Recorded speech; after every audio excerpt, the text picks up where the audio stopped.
Vous écoutez Radio Lomé, il est 12h30.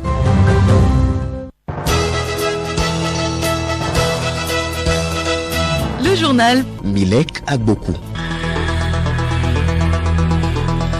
Bonjour à tous, bienvenue dans Togo Info Midi, voici le condensé du journal. Prévenir et lutter contre les menaces sécuritaires au Togo, la formation des membres locaux du comité interministériel est lancée hier à Lomé.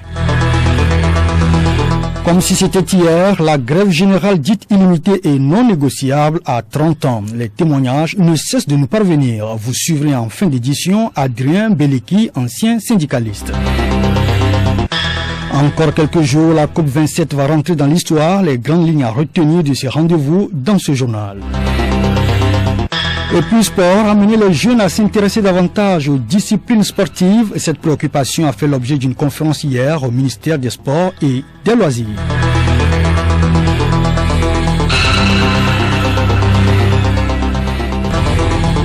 radiolomé.tg. Le projet de formation des membres locaux du comité interministériel de prévention et de lutte contre l'extrémisme violent, CIPLEV, a été lancé hier mercredi à Lomé. Cette approche inclusive est une volonté du gouvernement de ne laisser de côté aucune couche socio-professionnelle. Il s'agit d'aider les membres à mieux remplir leur mission de prévention de l'extrémisme violent dans leurs localités respectives, selon le colonel Akobi Mensan, président du CIPLEV.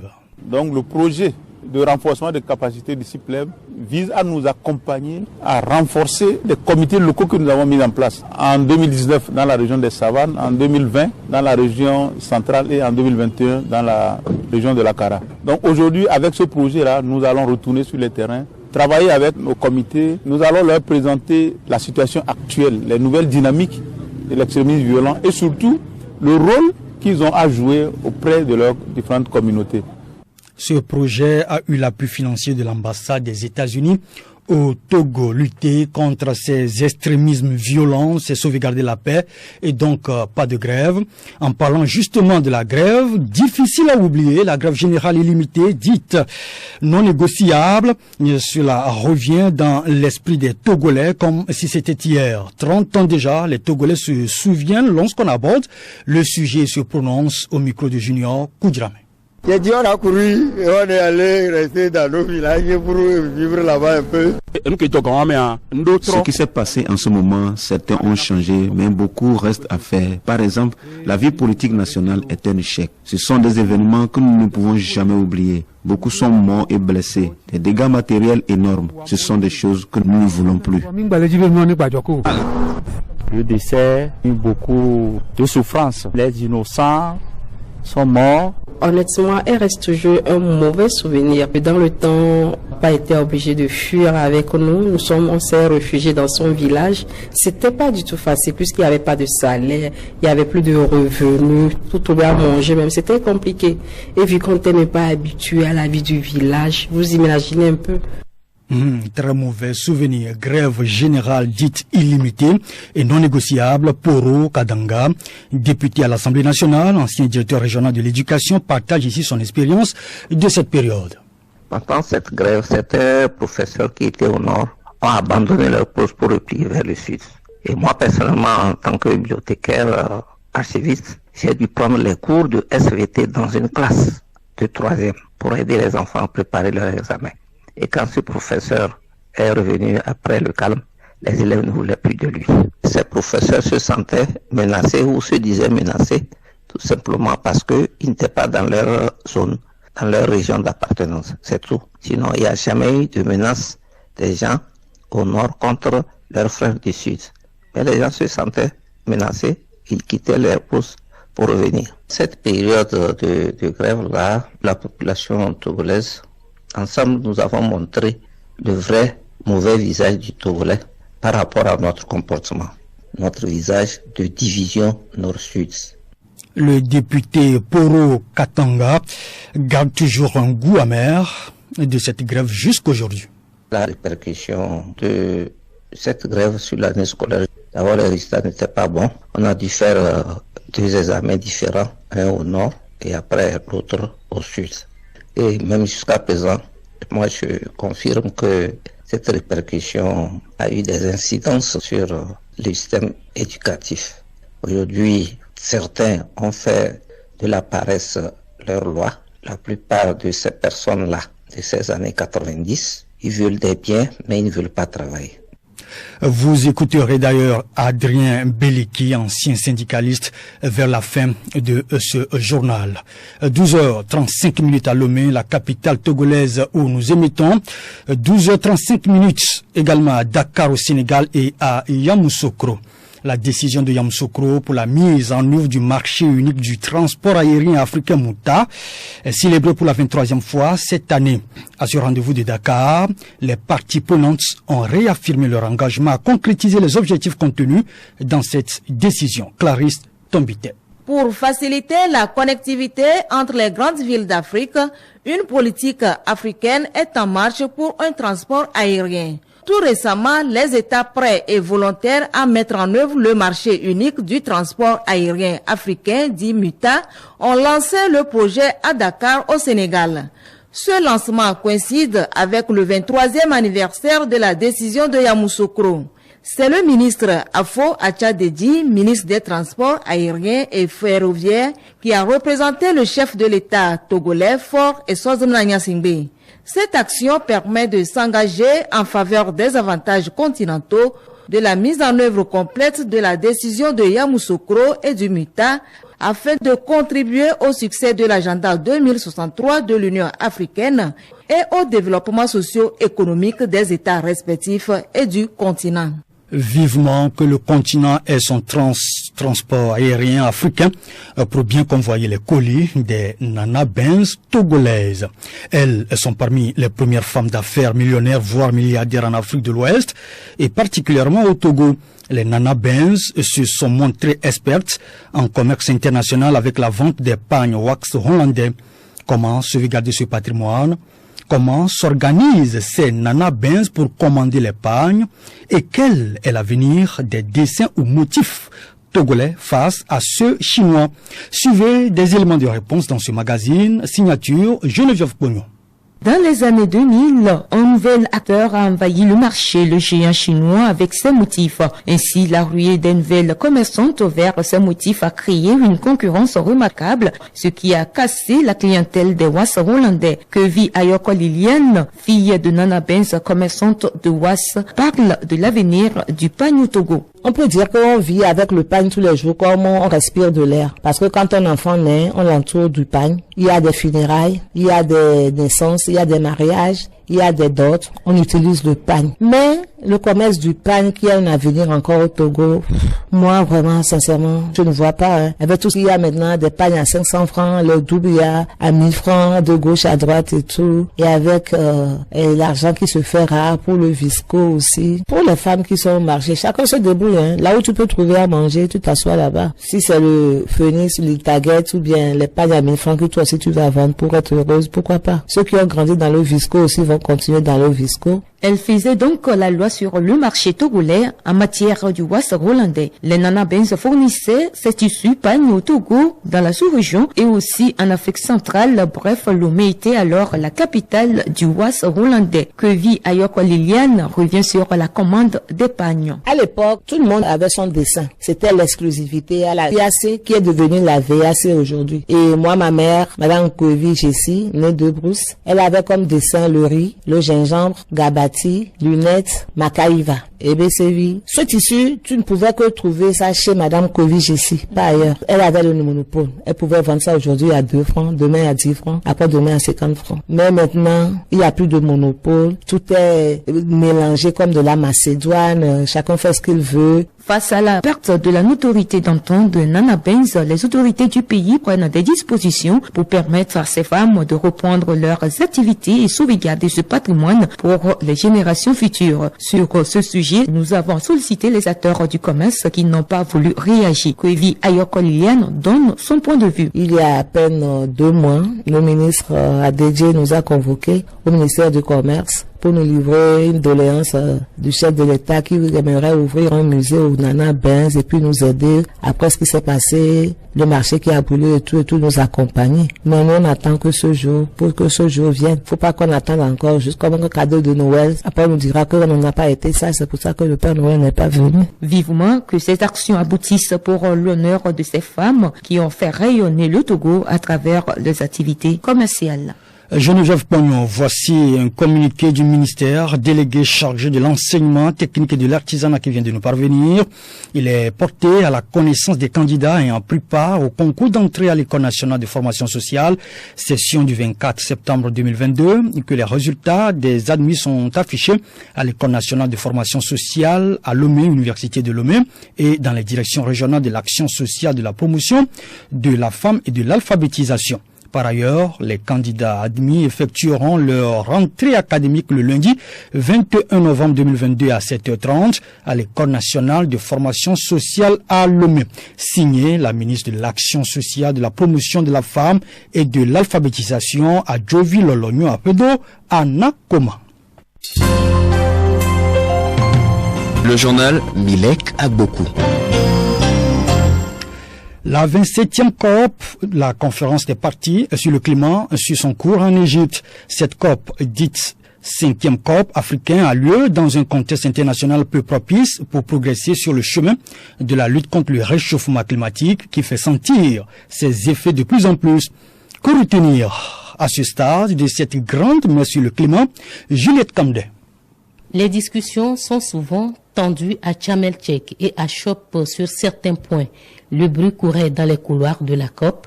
Les pays récalcitrants souhaitent remettre en cause l'engagement des 1,5 degrés. Mais le communiqué final d'hier a tranché. Les pays aux économies les plus développées ont déclaré vouloir tenir leur engagement des 1,5 degrés Celsius. Un soulagement pour beaucoup, mais encore faut-il le traduire concrètement par une date de sortie des énergies fossiles, notamment incriminées dans l'émission des gaz à effet de serre.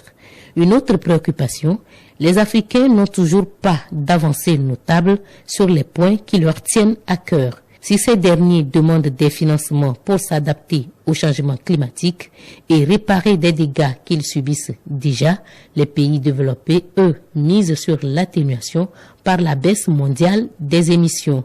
Comme en écho à ces inquiétudes, 4 pays de l'Union européenne et l'Union africaine ont annoncé une nouvelle initiative sur l'adaptation. Dotée d'1 milliard d'euros, cette initiative en consacrera 60 millions aux pertes et dommages sans créer de fonds dédiés. Une partie de cet argent devra être versée au bouclier global contre les risques climatiques, un système assurantiel pour aider à la réparation qui ne suscite pas d'enthousiasme. Magazine agricole, pour réduire les pertes post-récolte, il convient d'adopter les bonnes pratiques, notamment de récolte et de stockage. C'est de ces pratiques dont il sera question dans ce magazine. Odette Bira. La maturité et la météo sont à prendre en compte pour une bonne conservation du maïs, du sorgho et du niébé, par exemple.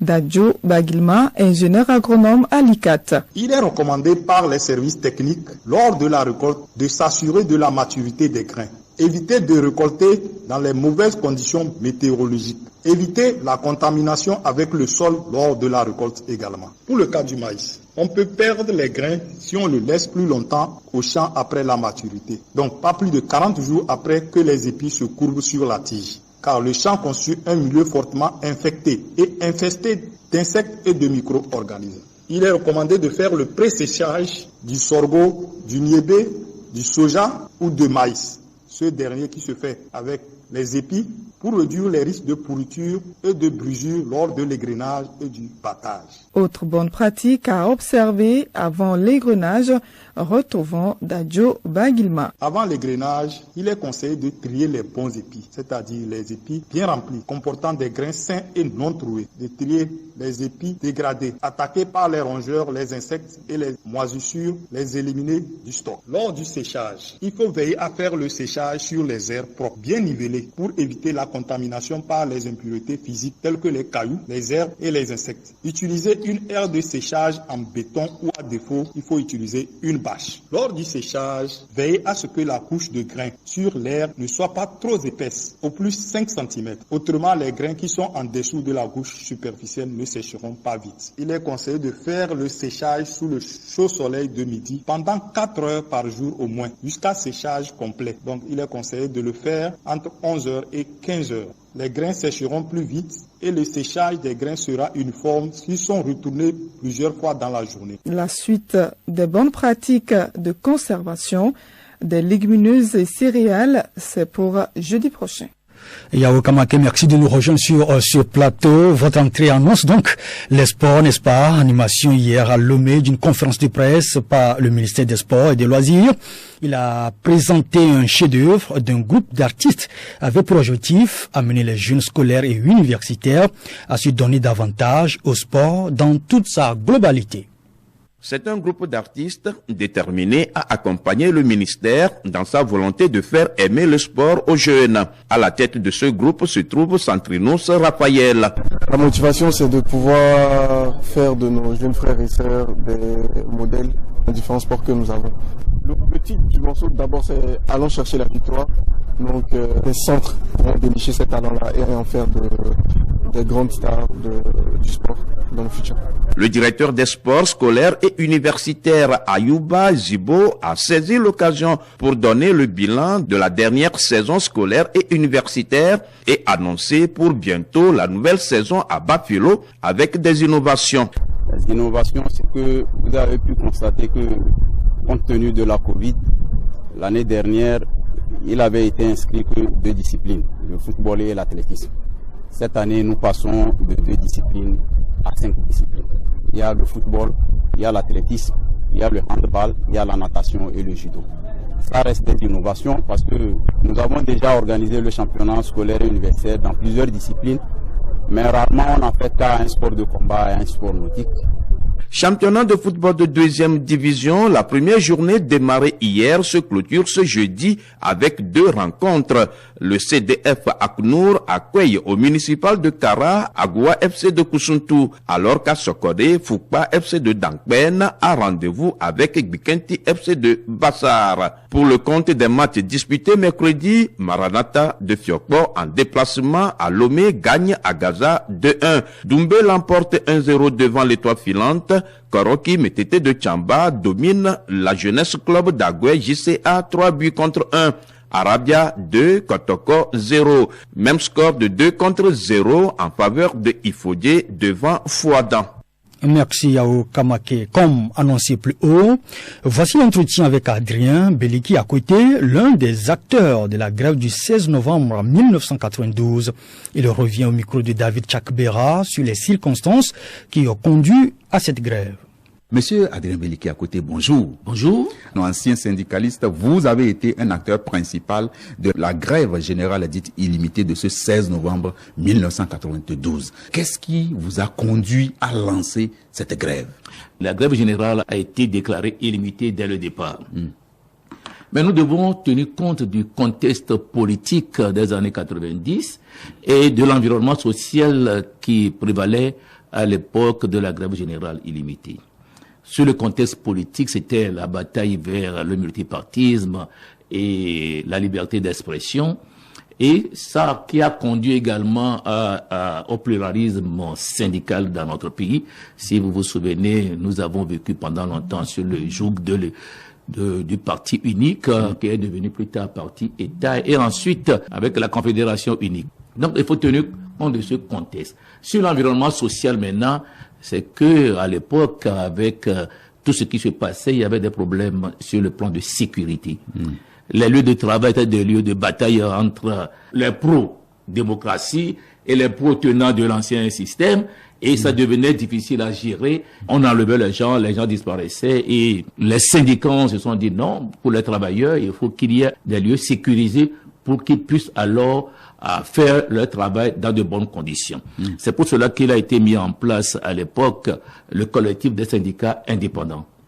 C'est un collectif des syndicats indépendants qui a fait déclencher alors la grève générale illimitée le 16 novembre 1992. Alors, cette grève, elle a une fois quand même été levée? Disons tout simplement que c'est une suspension levée qui ne disait pas son nom. Parce que, si vous vous souvenez, lorsque la grève a été lancée, le pays a été paralysé du sud au nord, de Lomé à Dapan. Surtout par les travailleurs, les conducteurs des taxis, les conducteurs également des grands camions, les banques et le commerce. Donc, le Togo a été paralysé complètement. Est-ce que dans notre pays, selon vous, les syndicats que nous avons ont ou n'ont pas de couleur politique? Dire que les syndicats ont de couleur politique, je dirais non. Les syndicats peuvent appuyer à un moment donné certaines positions s'ils voient que cette position peut permettre à ce que les travailleurs y trouvent leur compte. Mais avoir des couleurs politiques, comme ça a été dit pendant longtemps dans notre pays, que tel syndicat est proche du pouvoir, tel syndicat est proche de l'opposition, moi j'ai toujours combattu cette idée. C'est pour cela qu'au lendemain de la grève générale illimitée, si vous vous souvenez très bien, il a été mis en place l'intersyndicat des travailleurs du Togo. Parce que au temps de la grève, si vous vous souvenez très bien, le 16 novembre, il y avait un syndicat des journalistes qui a été créé, qui s'appelle Syndico, le syndicat libre de la communication. Il y avait déjà le Saint-Job qui était là, dont j'étais le secrétaire général, et le Syndico était né lorsqu'on nous a arrêtés le 16 novembre dans l'ancêtre de la radio ici. Le même jour, il y avait un syndicat qui était né. Donc, ça a poussé des gens pour dire, nous ne partageons pas cette idée, nous pouvons nous mettre à l'écart pour faire aussi ce que nous pouvons faire. Et en janvier 93, nous avons, ADEMA a tout fait pour avoir la branche sociale qui s'appelle alors l'Union Générale des Syndicats Libres. Donc, mais au lendemain de la grève, on s'est dit, ah non, attention, nous battons pour la même cause. C'est pour les travailleurs. Même si nos chemins ne se rencontrent pas régulièrement, mais l'idéal, c'est pour les travailleurs. Et on a mis en place l'intersyndicat des travailleurs du Togo pour conjuguer nos efforts et avoir d'amélioration pour les travailleurs. Adrien Beliki à côté, merci. C'est à moi de vous remercier. Merci, messieurs. Vous suivrez la totalité, la globalité de cet entretien dans Magazine Pluriel de samedi prochain à 12h30 précisément. Un rendez-vous à noter à tout prix. Point final, à ce 12h30, merci de l'avoir suivi, merci à toute la rédaction qui m'a aidé à vous le présenter. Technique, Robert Dansou, assisté de Joël et Claude Lolamé. Réalisation, Clarisse Tombité. CDM, Jean-Baptiste Houndebakin. Coordination éditoriale, Dr David Chakbera. Je suis Mouleka Gboko au micro. Retenez qu'un bébé au dos ne sait pas que la route est longue.